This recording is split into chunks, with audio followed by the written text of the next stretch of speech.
Hi, everyone. Hi. We will get started with Noontime Knowledge. My name is Vicki Haller-Graf. I'm the program director here at the Jewish Federation of Reading, and I'm very pleased to welcome you today. We have Sara Howells from the Triptych Federation. But before we get to Sara, I want to tell you about two upcoming arts-related events that we're doing next week. So the first one is, it's the first film of the Reading Jewish Film Series next week. It's Bad Shabbos, which has taken the country by storm. It's a very dark, outrageous comedy. And we'll have the filmmaker here. Look how cute he is. He'll be here next Tuesday night to speak after the film. So he'll welcome everyone, and then we'll do kind of a Q&A after the film on Tuesday. That's at Goggleworks. And then here on Thursday, we have the Just Friends Woodwind duo playing after Friendship Circle. They're lovely. They play beautifully, and they talk about what they're playing as they go, which is really nice, so you kind of learn a little something too. So I hope you'll come to both of those.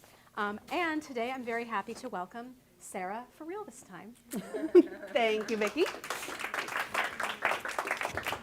Hello, my name is Sara Howells, and I'm so glad to be able to return today with you. And I am a former professor of Penn State University. Sorry, former lecturer, technically. I don't want to offend any formal professors. But I was a lecturer at Penn State, and after COVID, my friend and I decided to start a arts nonprofit, and that is what is brought to you today by Triptych Federation. So I'm doing something a little different today. Usually I touch on a piece by a Jewish artist or something in Jewish history, but this is a twofer. So this is setting up the Jewish women artists of post-war, and that talk will be coming in December, and that will be the topic for that. However, in order to truly understand why the women were pushed aside, this is the story that has been revealed since 1994. So what I'm going to be talking to you about today is the CIA. Now, and also these talks, please, if you have a question midway through, please ask, because I guarantee 14 other people have the same question. Okay, this is just how it goes. Okay, so this talk is how the CIA covertly funded abstract art for a political tool. It was called, codename, The War for Picasso's Mind. Now, has anybody heard of this? No. The reason why you haven't is because this story was considered classified until 1994. So in 1994, the CIA finally said, okay, sorry, yep, it's true, we actually did this. So this is why you've never heard of this before. It is only just now coming into Jansen textbooks that all the art history kids borrow from the library to take their classes. And so this was a revelation to me, because whenever I taught abstract art, students hated it. Like, they would say things like, my 3-year-old could paint that, or my cat could paint that, or I could do that. And I said, well, no, you couldn't. And the reason is, dear student, because you were not funded by the CIA. Sorry. So that is the story that I'm going to share with you today, because setting up this story gives a powerful illumination to the rediscovery of American Jewish female artists. So, time to put on our tinfoil hats that unfortunately are no longer tinfoil. So, in case any of you forgot what the Cold War was, okay, we're all pretty good on the Cold War, I don't have to do that. All right, the ideologies. The Cold War was not a war that was ever going to be fought with nuclear bombs, because that would, of course, be mutually assured destruction, or MAD. So instead, the government used a war of culture that they learned during World War II. So, in this talk, I'm going to do a brief overview of modern art, because abstract expressionism is just about the end of modern art. And in order to understand why it exists, you have to understand modern art as it is. Just an aside, modern art is a time period of art from 1860 to 1970. It is characterized by the change in culture brought about by the Industrial Revolution. Contemporary art is anything after 1960. So, anytime you see a Monet, you can say, aha, that is modern art. When you see something by a contemporary artist who's still alive, it's contemporary art. And then after that, using art during World War II, culture, politics, and propaganda. And then finally, Cold War aesthetics, according to the CIA. Now, one of the big consternations of artists during the 19th century was photography. Okay? A lot of critics said, why should I pay for art when photographs exist? You know, if I want something that is representational, I'll just take a photo of it. So this is one of the earliest photographs, a daguerreotype from 1826. And in response, the artist Gustave Courbet said, show me an angel and I'll paint you one. Meaning that I can't see angels, so I ain't painting it. Well, photography became very, very important to the people because it was able to accurately depict events that they were not able to see. And so you started getting photographs like this. And again, the ongoing critique is, oh, it's a realistic image. Now, how many people think that William Henry Fox Talbot was just walking along one day and came across this broom sitting in an open door? Probability? 0, exactly. Because people believed, and still believe, that photography equals a capturing document, and it's not. Photography is an artistic medium just like everything else. Likewise, O'Sullivan here, at the Harvest of Death, Gettysburg, Pennsylvania, July 1863. Did you think that he was wandering around the battlefield and said, wow, this is a neatly arranged composition of bodies that are towards the front and equally go towards the back? No. He hired escaped slaves to pick up clothes from fallen soldiers and carry them around in a wagon so he could go from battle to battle and dressing up deceased bodies.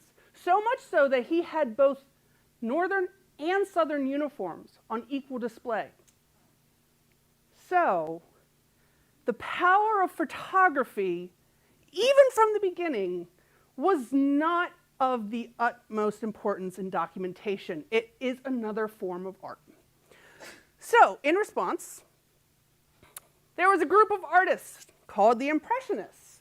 This is Claude Monet, the Japanese footbridge. And the Impressionists said, well, we can't do a painting of a broom that's good enough to be considered realistic. So why? So they started to color light, movement, shadow, trying to do what photography was doing in capturing a moment, but including an artistic vibe to it. The other thing that Monet started doing, along with some other artists at the time, was creating multiple copies at the same time while they were painting. So Monet, in this example, just returned back to the theme of the Japanese footbridge. And as you can see, as he painted it over and over and over, what happened? This is a question. Light changes. Light changes. Why do you think the light changed so drastically? What was Monet experiencing? Yes. Cataracts. 100%. This was Monet, the beloved artist who gave his entire life to art, becoming blind. And so instead of going, oh, man, he continued to paint in these series in order to show his journey into blindness and what he could and could not see. This serialization, as it's called, really inspired the later abstract expressionists. Cézanne took it a step further and said, well, I'm done painting fruit. Everybody knows what fruit looks like. So what if I started playing with the colors and the movement? So you notice here that this basket of apples does not match the same plane as these biscuits that are going that way. And you notice the table kind of moves around. That's because Cézanne is moving up and down. He has his still life here, and he's moving around to create this overall color bouquet instead of fruit. Everybody? Starry Night. Story of Starry Night. He's in where? He's in an insane asylum, and he is painting from his outdoor. So once again, we have this personal movement of paint through the canvas, getting more personal and more expressionistic, as what it's called. And then, and then there was a group that said, you know what? Representation is fine, but this is paint. What can we do? Now, around this time, 1907, please remember that this is colonialism, colonial expansion, and so this is when museums are starting to get in actual items like this African mask. And so this new group of artists living primarily in Paris went to the Louvre and all these new art shows that was showing off this primitive art like Tahitian art and African art from all of these new places. And Picasso took those primitive native, which was totally wrong because nobody bothered to figure out what that art of the actual peoples was about. So this is just ham-fisted, copying for no reason. But as you can see, Picasso started with Cubism, which is a flattening of the plane. Just like Cézanne was kind of moving around on the table to find his angles, Picasso is now flattening and moving things around. Now, this painting in and of itself is remarkable because it is the linchpin for the abstract expressionists. In the inspiration from primitive cultures in Europe, again, they're mostly African, Japanese. The Japanese art is considered primitive. And in the US, you have inspirations from the Native American peoples as well as the Native Mexican people population. Large canvas size. You can see that it is a normal sized human being, and that canvas is ginormous. It is more than life size. It is supposed to dwarf you.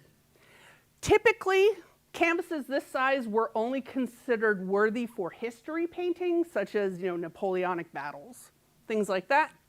And then representing an exaggerated and obvious augmented reality brought to light by the artist. You are not seeing this in real life. This is the artist using his artistic intuition in mind to bring this to you. That trickled over to the United States. As photography got more advanced, this is a series of movements of a gymnast. So as photography became more interested in advancing itself as a medium, so did painting. And this is Marcel Duchamp's The Nude Descending Staircase #2.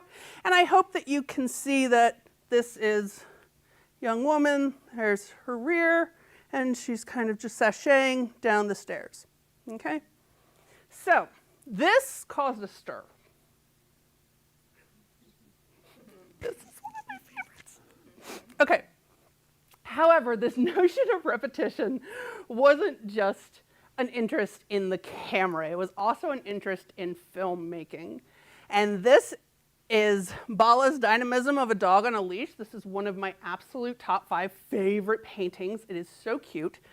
And as you can see, it is the repetition of the lady of the house walking her little dachshund. And you can see the repetition of the dog's tail and the lines, as you can imagine him going down the street and making this repetitive pattern. That's so happy.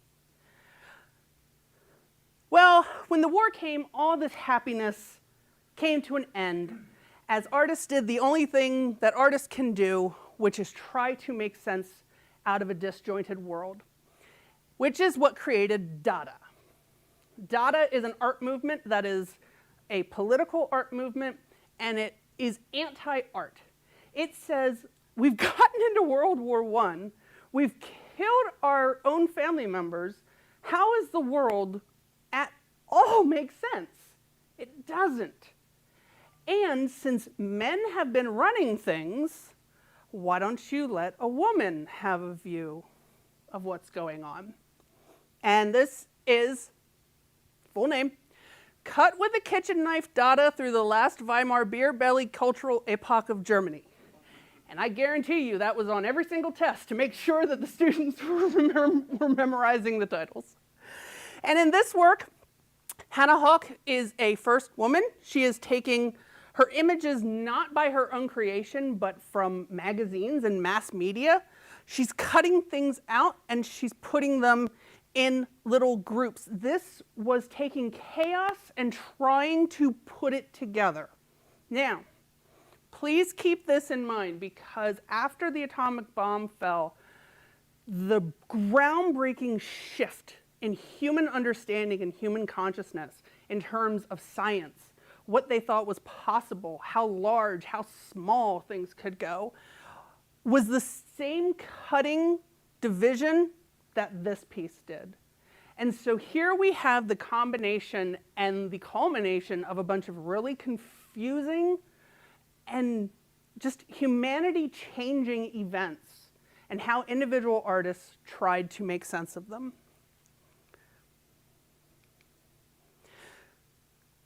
Which our first pause will be here. Collage arranged according to the laws of chance by Hans Arp. And he took a bunch of pieces of paper, climbed up on a stepladder, let them all go, and he, quote, pasted them exactly how they fell on the ground. Now, again, please, with our probability counter, what is the probability that a person from 7 feet high with over 20 pieces of paper, yes, exactly. You can see there's no overlapping, there's no irregular grouping. So again, even in this age of inconsistency and just confusion, these artists were grasping for some sort of normalcy in their art. Again, it's important to understand this because this is the basis of art criticism in the US post-war. This is where they're picking this up. Now, what's going on in Russia? Because again, you can't have the Cold War without the other side. So, in support of the ongoing revolutions in Russia, Russian artists decided that they were done with painting figural scenes. Because in order to understand a figural scene, you have to understand the figure behind it, correct? So if you're looking at Christ on the cross, you have to have knowledge of what Christianity is, what the cross means, you know, in some sort of relation in order to fully appreciate it. So instead, what the Russian artists did was say, okay, we are speaking to Russian farmers. what are things that farmers understand? Color and shape. That's it. Okay? So in order to have a conversation with people who know nothing about art, the general masses, you need to make it as simple as possible, which is what Malevich did. He made red squares and rectangles. Now, what is this about? Is this about some sort of deep Soviet love for their country? Nope, it is just red squares. That's it. That's all you got. That's okay. And as it said, his statement was, art no longer cares to serve the state and religion. It no longer wishes to illustrate the history of manners. It wants to have nothing further to do with the object as such, and believes that it can exist in and for itself without things. So he continued on. This is one of the most famous, which is, again, another one of my favorites because it makes people so mad. Yes. Okay. All right, so this is the black square. Now, given what you learned about it previously, it is about a black square. That's it. And what's so funny is that this has become one of the symbols of elitism in American universities, which, if they took the time to read and learn, they would see that this is the exact opposite. So why was this important? Well, because Russia has a lot of Catholics. And when the black square was exhibited in 1915, it took this spot. Now, does anyone know in a Russian household what image takes the place of this corner spot in the room? Icon. Yes! A religious icon. But because Malevich didn't want anything to do with religion or themes or the government, well, you got to start at the beginning, right? As the Lord said, be there, light and dark. And so he literally was taking this from the very beginning, and this seed of just starting from the bottom and teaching everyone together as they go, so if anybody is lost, we can help them out. And you can see over here, there's your red one right there. So, and then he went on to do white on white and annoy even more people. And as you can tell, it just brings me great joy because I'm hoping that you at least understand it. I'm not asking you to put it in your bathroom or anything like this. I just hope that you can understand where they're coming from and at least appreciate it. Well, it went on, and art then became a functional piece. This is the extension. This is the Pruon space by Liszewski, and it is showing different points of a cube or rectangle falling through space. So if you see, this is the flat side, this is the skinny side, this is if like one point's coming at you, so they're all the same thing. They're just turned and manipulated in all the different views that you can have it. That led to Piet Mondrian, which again, this is the same thing, except he added direction. Ooh. And so you have your same basic shapes, primary colors, and direction. This was the movement from Russian suprematism to here. Now, do you think that the Russians really, really liked it when a bunch of stuff like that came back to them from US shows? No. So this is the reason. This is the reason why the Soviets reacted the way they did when they saw the art, because to them, this color blocking is revolutionary talk. They used this design for armbands so that you could identify other Bolsheviks. And so this style of art was art for revolution. And the US knew that, and they would exploit that in a little bit. So what did they do?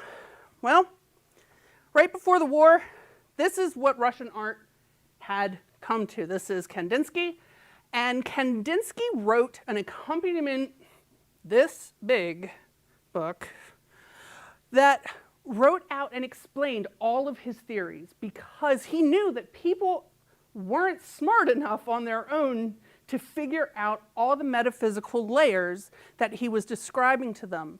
And so he was an elitist snob, plain and simple.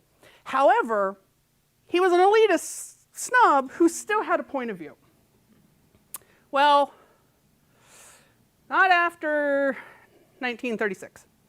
So, in 1936, the Russian government said nope, and created what is known as the socialist realist movement. And this was not made official until 1938, and it continued all the way through to 1991. So, Soviet art during this time period was proletarian, so it was for the benefit of the workers and everybody. It was typical. It was something you were going to come across. You were not going to come across a bunch of ladies, you know, standing like this on a street corner unless you're looking for very particular things. So the bread, you know, the people could identify all those bits of bread. And then you had these, what's called as uplifting, you know, paintings of how great communism can be. So it had to be realistic, and it had to be partisan. It had to be in service of the government. Now, these are works from the early 30s. I could show you works from every year, and they're literally going to be the same. It is some of the most purposefully repetitive art in existence. And it works. It works 100%. If you are told to look at this image of bread, what is it? It's just bread.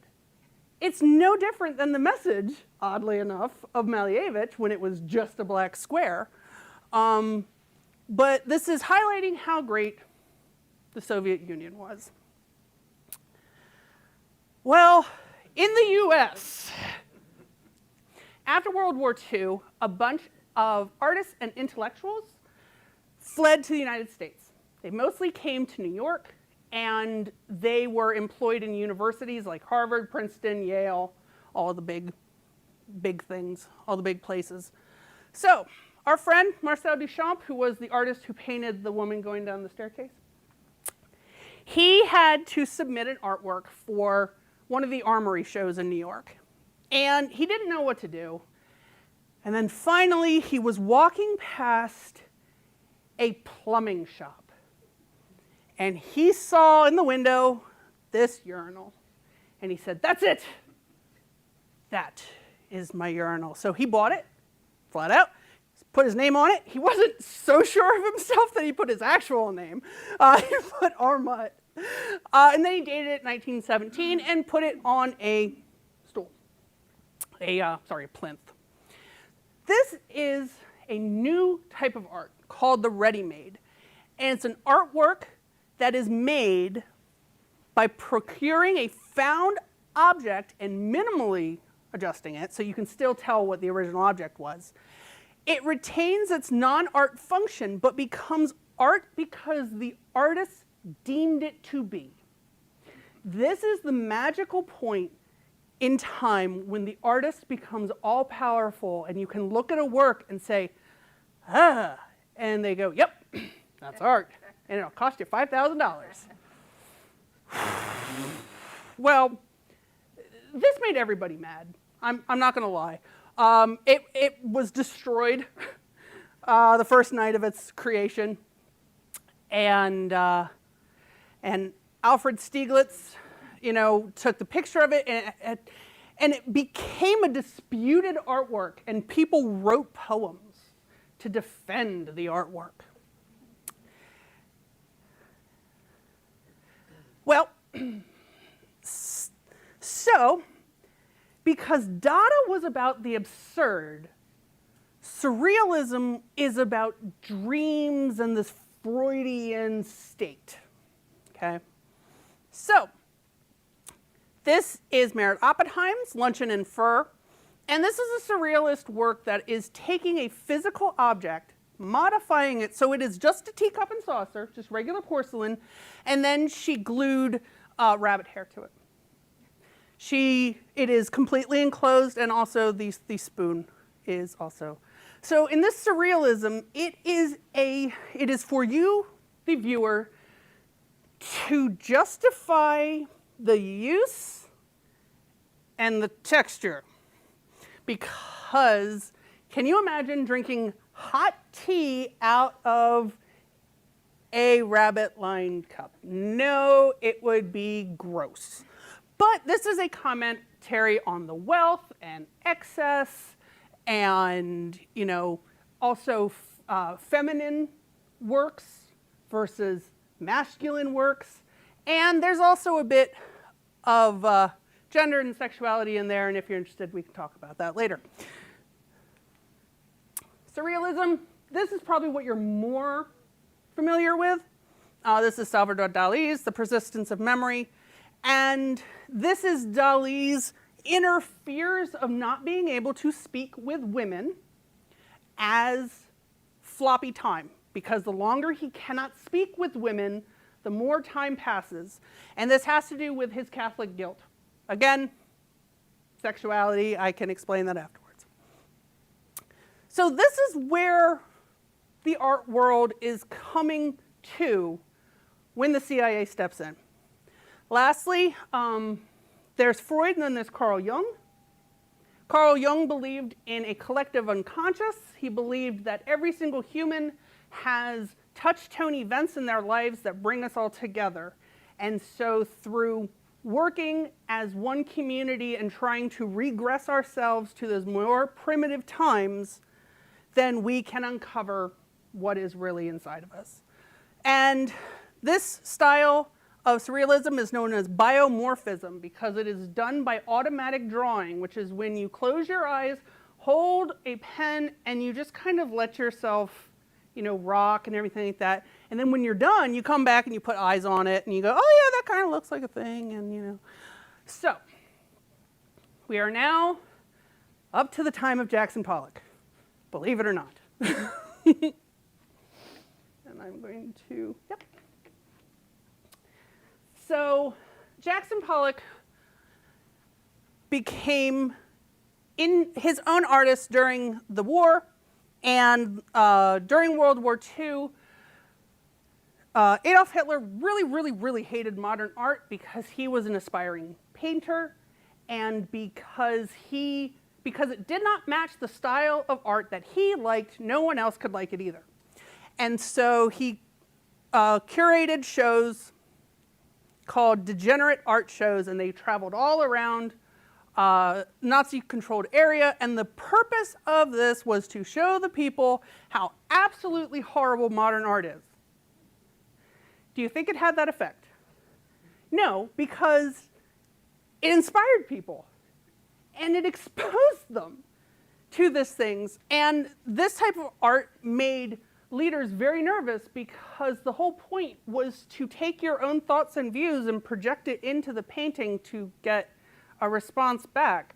Well, if you could take the time to contemplate and think and rationalize with a piece of art, what'll happen if you actually read and pay attention?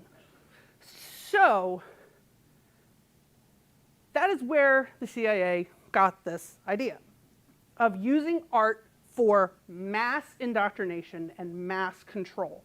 How did they know this? Because most of the people who formed the CIA were in something called the OSS, which was a US governmental group that was essentially spying, but before it was officially the CIA. So after the war, this poor guy, he is an art director in Minnesota, and he gets a call from the State Department, says, hi, we have been buying up all this art during the war for pennies because, of course, these artists and people had to leave Europe.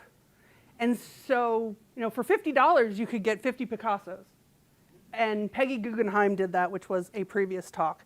So this young man, this gentleman, Davidson, picked 117 works of American art that he thought was representative, And in his brochure, he was very excited to let everyone know that these works were owned by the US State Department because, quote, your tax dollars paid for this. And I see the groans, and yep, that's exactly how it turned out. So during the show, this is Circus Girl Resting by a Japanese-American artist. You can start to understand some more political problems with that. And President Truman, on seeing this piece of art, said, if this is art, then I'm a Hottentot. Wow. Out of Gottlieb, Forgotten Dream. This was an exercise in like not hieroglyphic pictographs. Okay, so again, this Jungian going back to our common ancestors. And they had Georgia O'Keeffe, and I love this.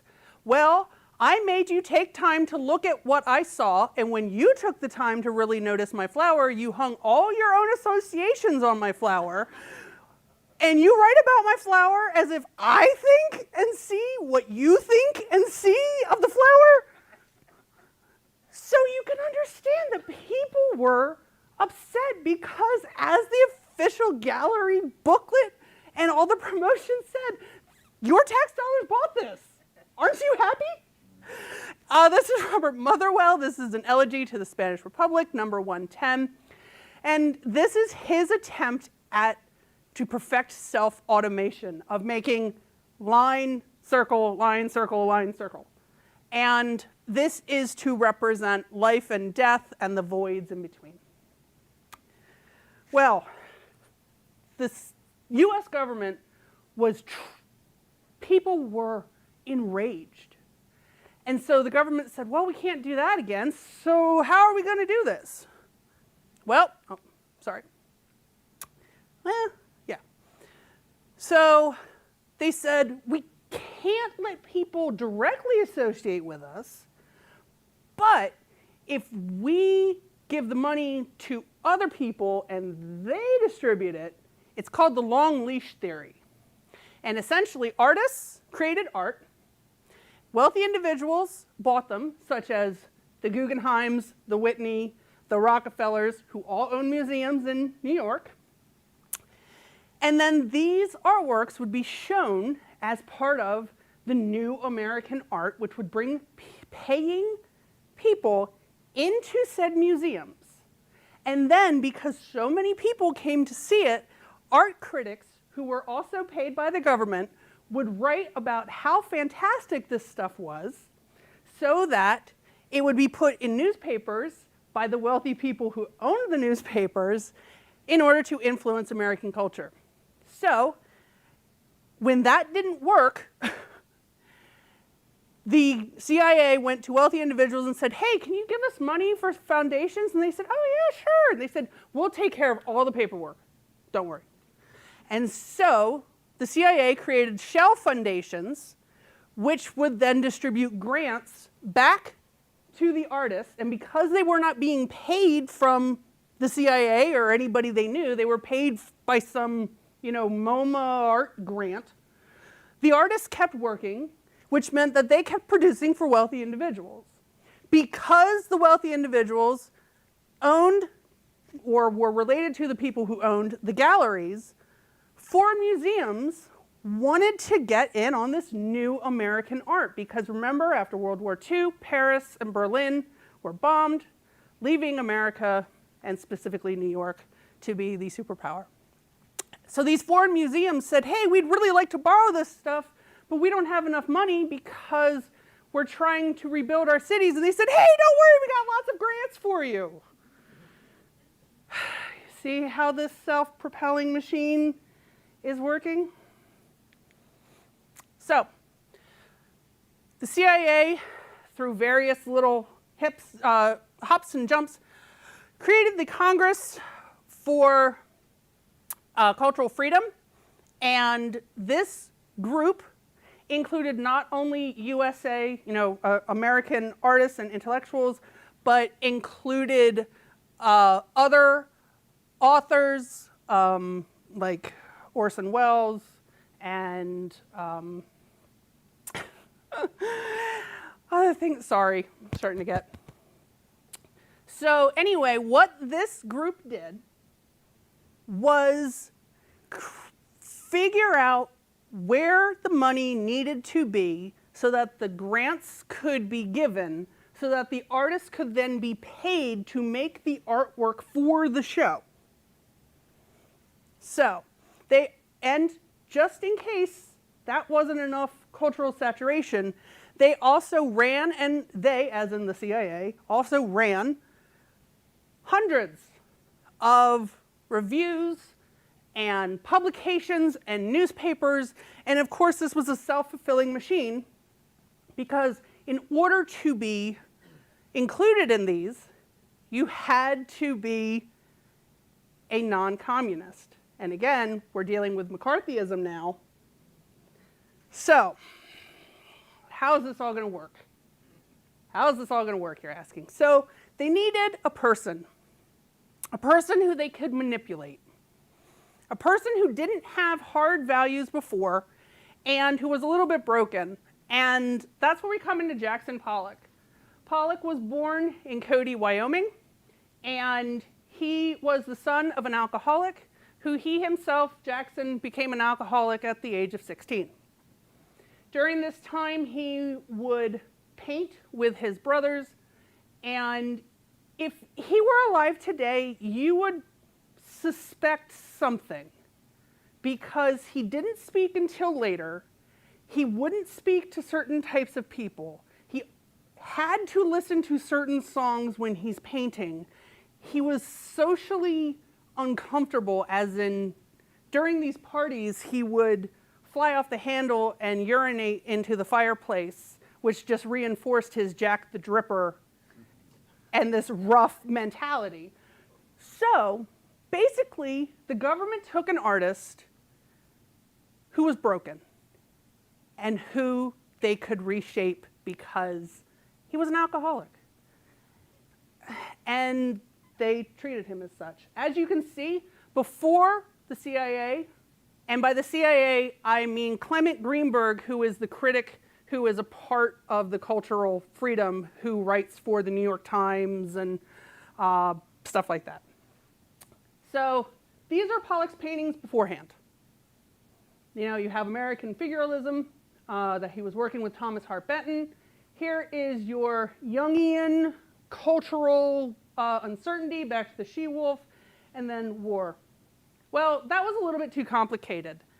And the critics at the time saw a couple shows in New York, and one of them was the New Women Artists.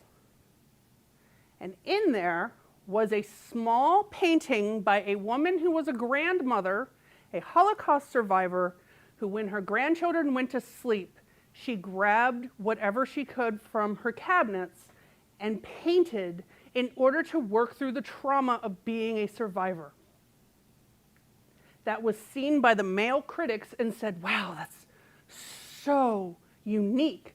But we can't let a woman do that. Oh my gosh, what are you, crazy? And so her name was Janet Sobel, and we'll be hearing about her next month. And so her drip paintings were taught by the critic to Jackson Pollock. We know this because of conversations, we know this because of letters, we know this because he left penciled notes on parts of the canvas on the back saying, clip it here, it's too messy over here. These works were created on one giant canvas, and then he would cut them out at the pieces that he would like. And he was having the critics who were writing for the papers and who were representatives of the museums and the government telling him what to paint so that Greenberg could write about how big the art show was at the MoMA and give him more popularity, which then drove the work.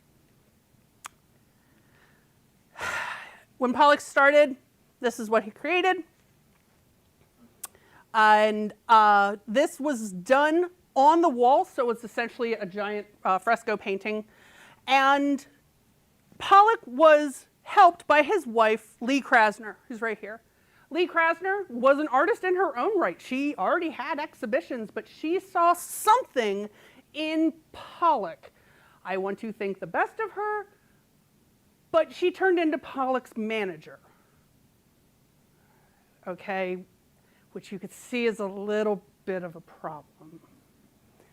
So, because Krasner was already a big artist, she had already tie-ins with the various people, and so Peggy Guggenheim became Jackson Pollock's biggest supporter and biggest buyer.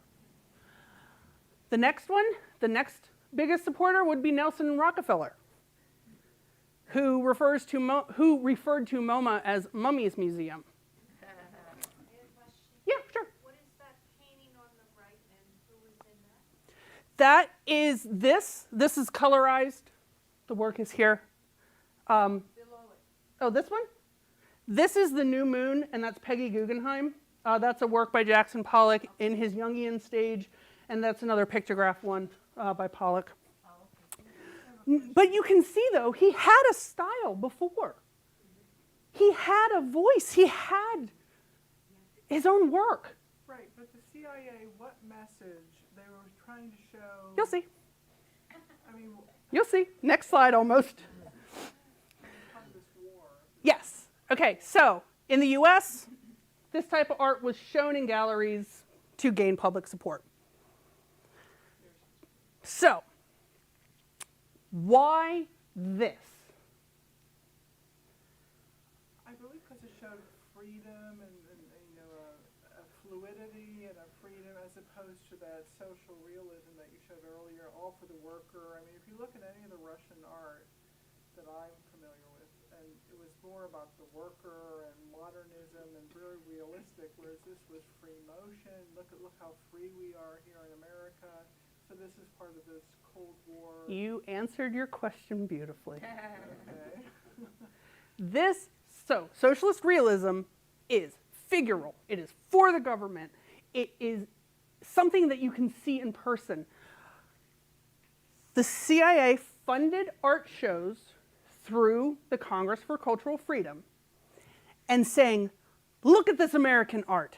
We are so free that we don't tell our artists anything. We can let them just go, so much so that we don't even know what's going on. Do you know what's going on? I don't. What do you see? I see freedom rolling down a river. How about you? Well, I see the American mountains in here. Everybody can stand around a Pollock and try to pick it apart and see what they see.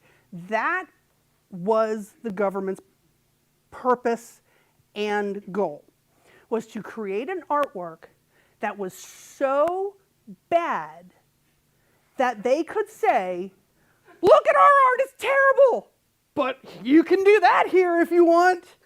And that was the message that, yes? But weren't they, so if Rockefeller is involved in this, Uh-huh. Rockefeller is trying to dumb down the American public, the educational system and all of that. So there's documentation that Rockefeller, you know, in the universities, in the schools, this is dumbing down of the American public to control the American public. You are correct. Because remember, the people who are sitting on these committees are the same professors in Yale and Harvard. They are the ones writing op-eds in the New York Times. They are the ones teaching the next group. My art history professor was thrilled because his teacher came directly as a Jewish refugee, and they went directly to Princeton to teach. And Brian would always say, remember, you were only one generation off of the great art historians, because that's what it was considered. You know, Europe was decimated. They had lost a lot of their textual history. And so the US said, well, we have the economy, we have the people, we have the wealthy individuals, and this is what we can use to create our own narrative for our own people and then export it to the other areas of the world that are in danger of being communist. But the Russians did not give up on their atelier-style art education. So they kept the realism. Yes, yes, but I can guarantee you, after speaking to people who lived in this, the art education was nowhere in terms of looking deeper into the work and what do you know about the personality of the person and the history of the person who did it. That was never taught because it was about the art, the message, and what is in front of you, rather than the American experience that is, hey, here's the individual, here is their story. And that's more allowing the bootstrap narrative of like, look, here's a guy from Cody, Wyoming, you know, and now he's a multimillionaire. The American dream, buy it. This is new to me. I did not know that Rockefeller had any motivation to dumb down America. What would be the motivation to dumb down America? This is new to me.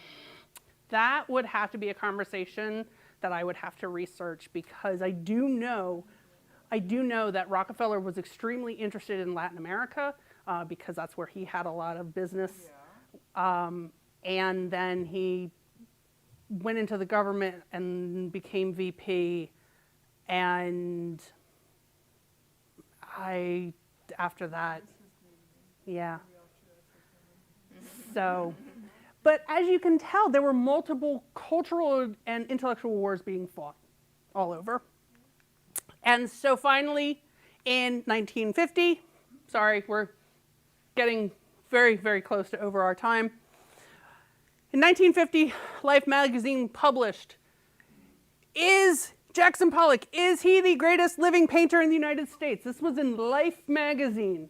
So by this time, Americans had grumpily accepted that this was their representative art now. And again, this was not something that he wanted. This is all done by those in the promotion and propaganda wing. And this is one of the lasting questions of, did the artists know that their work was being used as government propaganda? And the answer is probably not, considering that most of them themselves were socialists and communists, and they left their home countries to escape persecution. But yeah, I mean, this is, yes, 100%. And he continued doing his drip paintings, and he himself kept saying that it is a connection between art and nature.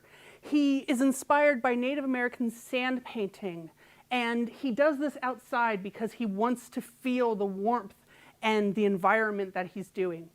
He himself rarely spoke about his art, but his wife, Peggy, explained a lot of it, and so did their art critic friends.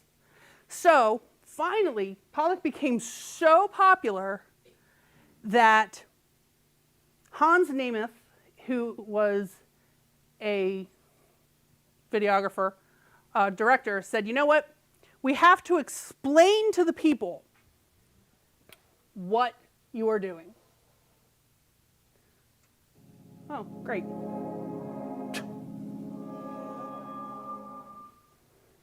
A peace plan for Gaza. So I'd like you to... Hamas must disarm. Okay. So I'd like you to listen to Pollock, how he speaks, and if you feel as though these are his words, because this was brought together by the College for Cultural Freedom, and because Pollock always painted on the ground and canvas, they didn't know how to do this. So Hans Nemeth told him to paint on a piece of glass, and he'd film from underneath, East Hampton, Long Island. which was completely unnatural for Pollock. I was born in Cody, Wyoming, 39 years ago.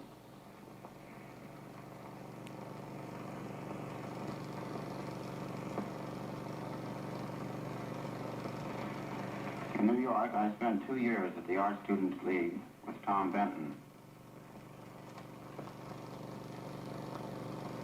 He was a strong personality to react against. This was in 1929.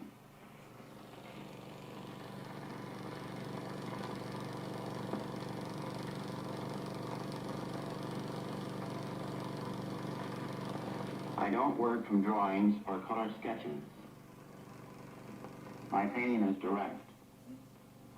I usually paint on the floor.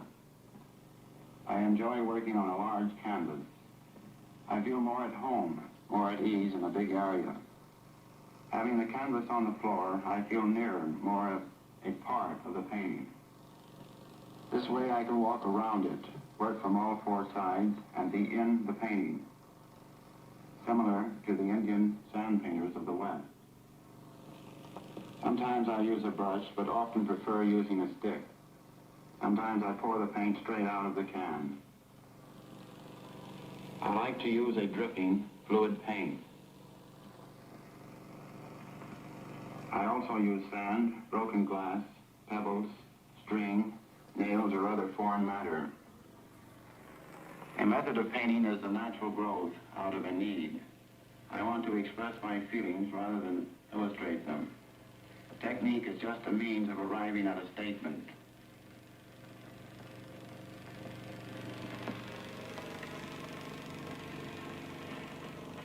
When I am painting, I have a general notion as to what I am about.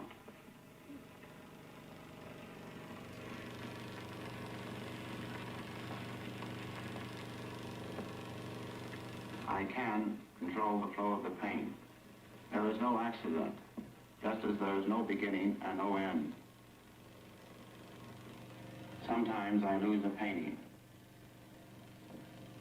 but I have no fear of changes, of destroying the image.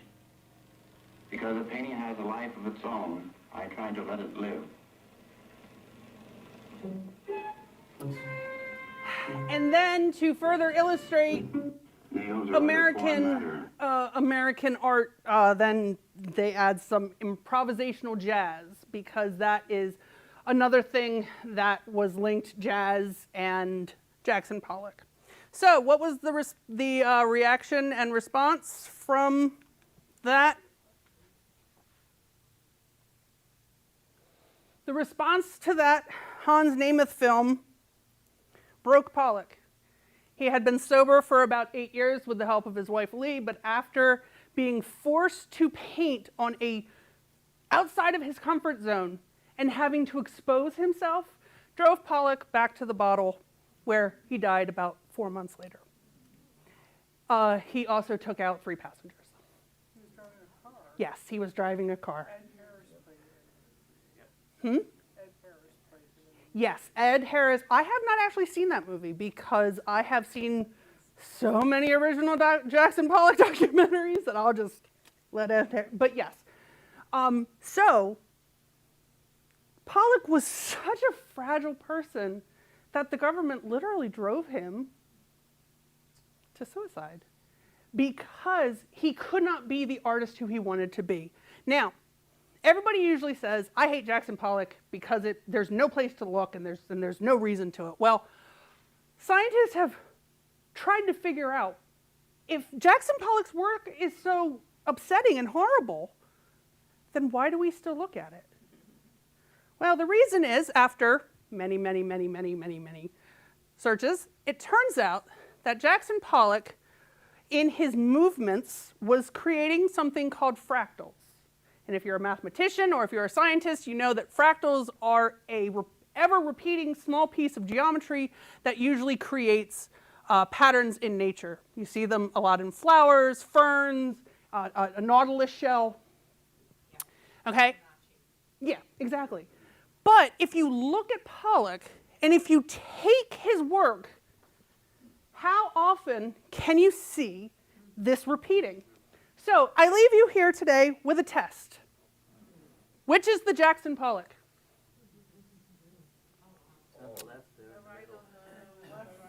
Left middle? Correct. This are bushes. This is grass. This is seaweed, trees, and this is spider's webs are in here. And so, like Jackson Pollock was saying the whole time, he's about nature. You can see in his work that he was true. His work is beautiful and it's expressive because it connects us to nature. And that is why I believe Jackson Pollock broke after being used as a pawn and being given a personality and an art style. He was given another person to be. And that is the story, the unfortunate story. And you can watch more on this now. Because the State Department owned these paintings, that is how they covered it up until 1994. What happened in 1994 that they decided to come forward? So before then was the Church Committee with Watergate. After that, and they delved into the spending of the CIA.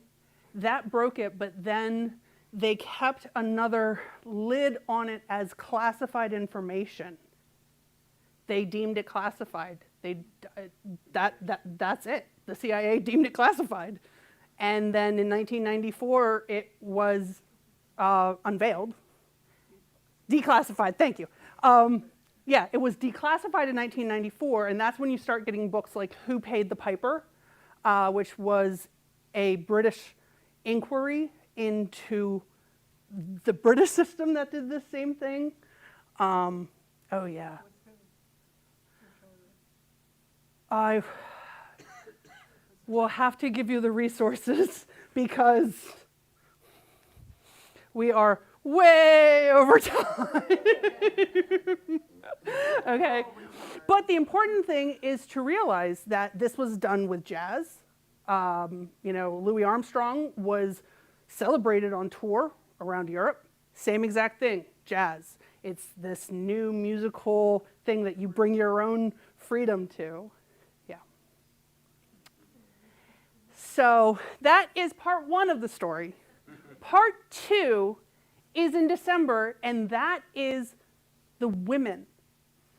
Who were these women? Now, they were not known and celebrated in art history much, but I was shocked and thrilled when I started doing research for this, Art and CIA, and Lee Krasner came up, and Judith Sobel, and Eva Hesse, and all of these other artists who take that working through trauma and making something beautiful. So I hope to see some of you next time. Thank you for allowing me to speak a little longer.